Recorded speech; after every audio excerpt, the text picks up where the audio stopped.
Judicial remand విధించడంతో Tihar జైల్లోనే కవిత ఉన్నారు. తిహార్ జైల్లో బీఆర్ఎస్ ఎమ్మెల్సీ కల్వకుంట్ల కవిత ఉన్నారు. కవితకు ఖైదీ నెంబర్ 666ను 3 ఆర్లను కేటాయించారు జైలు అధికారులు.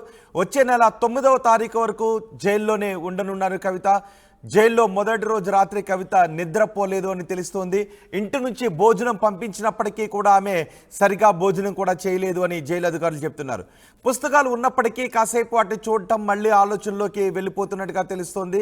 జైలు అధికారులు అదే విషయం చెప్తున్నారు. ఉదయం కూడా చాలా డల్గా కవిత కనిపించారు. ఉదయం బ్రేక్ఫాస్ట్ కూడా సరిగా చేయలేదు అని చెప్తున్నారు. తిహార్ జైల్లో కవితకు ప్రత్యేక సదుపాయాలు కేటాయించారు. కవితకు రోజు ఇంటి నుంచి భోజనం తీసుకొచ్చే అవకాశాన్ని కల్పించారు. ఆమెకు హై బీపీ ఉండడంతో మెడిసిన్స్ వేసుకోవటానికి అలాగే చదువుకోవటానికి పుస్తకాలు కూడా అక్కడ అందుబాటులో ఉంచారు. పెన్నులు, పుస్తకాలు, పేపర్లు, బెడ్షీట్లు, బ్లాంకెట్కు పర్మిషన్ ఇచ్చారు. ఒంటిపై బంగారు ఆభరణాలు కూడా పెట్టుకోవటానికి అనుమతిని ఇచ్చారు జైలు అధికారులు. కానీ కవిత జైల్లో సరిగా ఆహారాన్ని తీసుకోవడం లేదు అని తెలుస్తోంది. మా ప్రతినిధి రామకృష్ణతో మాట్లాడదాం. రామకృష్ణ, కవిత జైల్లో ఆహారం కూడా సరిగా తీసుకోవడం లేదు, ఆమె చాలా డల్గా కనిపిస్తున్నారు అని జైలు అధికారులు చెప్తున్నారు. ఆమెను ములాఖతులు ఎవరైనా కలవటానికి అవకాశం ఉందా? ఎవరెవరు కలిసే అవకాశం ఉంది? ములాఖత్ అనేది ఆదివారం కానీ, సోమవారం కానీ, శనివారం కానీ, ఆదివారం కానీ ములాఖత్, అప్పుడు మాత్రమే ములాఖత్ లో కలవాల్సి ఉంటుంది. ఈలోపు ములాఖత్ ఉండదు. అయితే దీంతో పాటు ఇక కీలకమైన అంశం ఏంటంటే ఆమెకు జైల్లో అన్ని విఐపి సదుపాయాలు కల్పించారు. మరి ప్రజాప్రతినిధి కావడంతో ఆమెకు ప్రోటోకాల్ ప్రకారం ఎలా ఉండాలో ఆ రకంగా సదుపాయాలు అయితే కల్పించడం జరిగింది. మరి దాంతో పాటు ఖైదీ నెంబర్ ను కూడా అలాట్ చేశారు. ఖైదీ నెంబర్ 666 నెంబర్ ని అలాట్ చేయడం జరిగింది. ఖైదీ నెంబర్ 666 కవితకి అలాట్ చేయడంతో పాటు ఇక కవిత బంగారు ఆభరణాలు కానీ, అలాగే మెడిసిన్స్ కానీ, బుక్స్ కానీ, పెన్సిల్స్, పెన్స్ అన్ని తీసుకోవడానికి అవకాశం కల్పించారు.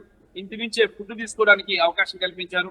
అలాగే ఇంటి నుంచి భోజనంతో పాటు ఇక ఆమెకు నగదు కానీ, క్యాష్ కానీ, లేదంటే ఇంకా ఏమైనా సరే తనతో పాటు ఉంచుకోవడానికి అవకాశం కల్పించారు. మొబైల్ ఫోన్స్ మినహాయించి దాదాపుగా అన్నిటికీ యాక్సెప్ట్ చేసినట్టు సమాచారం ఉంటుంది. మరి కవిత తొలి రోజు చూసినట్టుగైతే ఆమెకు నిన్న సాయంత్రం 5:30 రోజమిని కోర్టు నుంచి ఆమె తిహార్ జైలుకు తరలించారు. తిహార్ జైలుకు తరలించినప్పుడు ఆమె ఫేస్ లో చాలా ఆందోళన కనిపించింది. ఆమె చాలా ఆవేదనతో ఉన్నట్టు సమాచారం. ముఖ్యంగా ఆమె చెయ్యని నేరానికి శిక్ష అనుభవించాలి అనే బాధలో అయితే ఉన్నారు. మరి అటు లిక్కర్ స్కామ్ విషయంలో క్యాబినెట్ అప్రూవల్ వచ్చిన క్యాబినెట్ అప్రూవల్ చేసి అక్కడ మద్యం స్కామ్ మీద పాలసీ విధానాన్ని రూపొందించారు.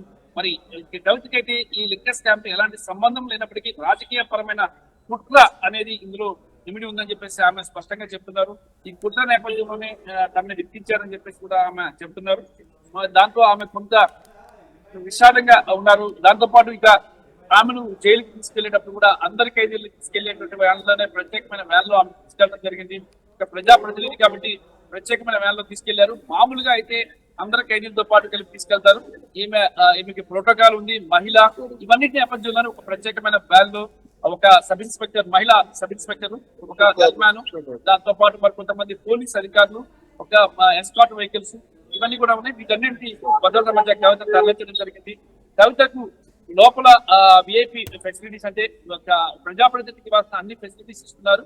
కాకపోతే ఆమె చాలా ఆందోళనలో ఉన్నట్టు తెలుస్తుంది. ఆమె బీపీ కూడా హై అయినట్టు తెలుస్తుంది. వైద్యులు ఎప్పటికప్పుడు ఆమెను పరీక్షిస్తున్నారు. గత రాత్రి కూడా వైద్య పరీక్షలు జరిగాయి కవితకు. తిహార్ జైలుకు చేరుకోగానే ఈ రోజు ఉదయం కూడా తిహార్ జైల్లో ఆమెకు వైద్య పరీక్షలు నిర్వహించారు డాక్టర్స్. ఆమె ఆరోగ్యంగానే ఉన్నారు. అయితే బీపీ విషయంలో కొంత ఫ్లక్చువేషన్స్ ఉన్నాయి కాబట్టి డాక్టర్లు పర్యవేక్షణ జరుగుతుంది కవిత విషయంలో. అయితే ఇక ఆమె ఏప్రిల్ 9వ తేదీన వరకు జ్యుడిషియల్ రిమాండ్ ఉంది. ఏప్రిల్ 1వ తేదీన ఆమె బెయిల్ పిటిషన్ పై విచారణ జరగబోతుంది. మరి బెయిల్ పిటిషన్ లో అడ్వకేట్స్ కానీ స్ట్రాంగ్ గా వాదించినట్లయితే మాత్రం ఆమెకి ఏప్రిల్ 1వ తేదీన బెయిల్ వచ్చి బయటకు వచ్చే అవకాశం అయితే ఉంది. మరి ఈ లోపే, అంటే ఈ 2-3 రోజుల్లోనే సిబిఐ అధికారులు కూడా జైలుకి వెళ్ళబోతున్నారు. తిహార్ జైలుకి వెళ్ళి కవితను విచారించబోతున్నట్టు కూడా సమాచారం అందుతుంది. మరి తిహార్ జైల్లో కవితను విచారించే అవకాశాలు కూడా కనిపిస్తున్నాయి. ఆ తర్వాత ఆమెకు, ఎందుకంటే 1వ తారీఖున బెయిల్ ఉంటుంది. మరి ఆమె ఈ 4-5 రోజుల పాటే జైల్లో ఉండే అవకాశం ఉంది. 1వ తారీఖున ఆమె బెయిల్ మీద బయటకు వచ్చే అవకాశాలు అయితే స్పష్టంగా కనిపిస్తున్నాయి. మరి ఈ నేపథ్యంలో సిబిఐ అధికారులు కూడా వెళ్ళి వాళ్ళకి అవసరమైనటువంటి సమాచారాన్ని సేకరిస్తారు కూడా తెలుస్తుంది రోహిత్. రైట్. సిబిఐ సమాచారాన్ని సేకరించిన తర్వాత ఇంకా కవిత ఈ కేసుల నుంచి ఫ్రీ అయిపోతారు. ఇంకా బెయిల్ మీద బయటకు వస్తే కేసు ఉన్నప్పుడే బెయిల్ కోర్టుకు వెళ్లాల్సి ఉంటుంది. మరి ఈ కవిత న్యాయవాదులు ఇప్పటికే చాలా స్ట్రాంగ్ గా అన్ని అంశాలపై కూడా చర్చిస్తున్నారు. అడ్వకేట్ కూడా కవిత భర్త అనిల్ కుమార్ ఇక్కడే ఉన్నారు. ఆయన అనిల్ కుమార్ దగ్గర ఉండి అన్ని పర్యవేక్షిస్తున్నారు. దాంతో పాటు ఇక కవితకి సంబంధించిన ఎంపీలు, టిఆర్ఎస్ పార్టీ ఎంపీలు దీనికి సంబంధించి పర్యవేక్షణ జరుగుతున్న బిఆర్ఎస్ పార్టీ ఎంపీలు కూడా కవిత పరిస్థితిపై ఎప్పటికప్పుడు చర్చిస్తున్నారు. అలాగే ఆమెను ములాఖతులో కలిసేందుకు అన్ని రకాల ప్రయత్నాలు కూడా కవితకు సంబంధించిన ఎంపీలు ప్రయత్నం చేస్తున్నారు. కవిత కుటుంబ సభ్యులు కూడా కొంతమంది ఇక్కడే ఉన్నారు. మరి కేటీఆర్, హరీష్ రావు కూడా మళ్ళీ ఇక్కడికి రాబోతున్నారు. వచ్చి కవితను ములాఖతులో తిహార్ జైల్లో కలిసే అవకాశం ఉన్నట్టు తెలుస్తుంది Rohit. Right Ramakrishna, judicial remand విధించడంతో కవిత తీహార్ జైల్లోనే ఉన్నారు. కవితకు 666 నెంబర్ను కేటాయించారు జైలు అధికారులు. వచ్చే నెల 9వ తారీఖు వరకు జ్యుడిషియల్ రిమాండ్లో ఉంటారు కవిత. జైల్లో మొదటి రోజు రాత్రి కవిత నిద్రపోలేదు అని చెప్తున్నారు. ఇంటి నుంచి భోజనం వచ్చినప్పటికీ కూడా ఆమె సరిగా తినలేదని చెప్తున్నారు. పుస్తకాలు ఉన్నప్పటికీ వాటిని కాసేపు తిరిగేయటం, కాసేపు చూడటం, మళ్ళీ ఆలోచనలోకి వెళ్ళిపోతున్నట్టుగా జైలు అధికారులు చెప్తున్నారు. ఉదయం చాలా డల్గా కనిపించారు కవిత అంటున్నారు. బ్రేక్ఫాస్ట్ కూడా సరిగా చేయలేదు అని జైలు అధికారులు చెప్తున్నారు. తీహార్ జైల్లో కవితకు ప్రత్యేక సదుపాయాలు కేటాయించారు. కవితకు రోజు ఇంటి నుంచి భోజనం తీసుకొచ్చే అవకాశాన్ని ఇచ్చారు. పెన్నులు, పుస్తకాలు, పేపర్లు, బెడ్షీట్, బ్లాంకెట్ కూడా పర్మిషన్ ఇచ్చారు. ఒంటిపై బంగారు ఆభరణాలు పెట్టుకోవడానికి కూడా కవితకు అనుమతినిచ్చారు.